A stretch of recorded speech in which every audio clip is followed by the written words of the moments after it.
diploma ka pa, papel lang yan, pero kung dito ako mas lalaking kita ko, dito na lang ako. Sad to say, dito sa Pilipinas, kinukuha ng mga companies ngayon is yung mga college graduate. Yeah.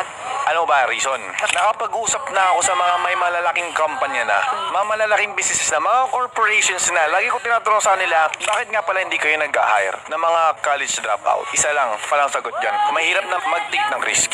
Sa ibang bansa kasi, kahit wala kang college diploma, basta meron kang valuable skill, hahire ka nila. Marunong siya mag-accountant, ikaw may diploma, pero siya mas magaling, kukunin ko pa rin siya. Negosyo pa rin eh. Kung saan ako mas malaki ang return of investment ko, doon ako. Kahit may diploma ka pa, papel lang yan, pero kung dito ako mas lalaking kita ko, dito na lang ako. So sinasabi mo na plus points lang yung diploma? Pampaganda lang siya ng resume. Pero mas maganda pa rin kapag mas valuable pa yung skill mo. Kasi mas pipiliin ng mga negosyante ang taong walang diploma na mas magaling ang skill kaysa sa graduate.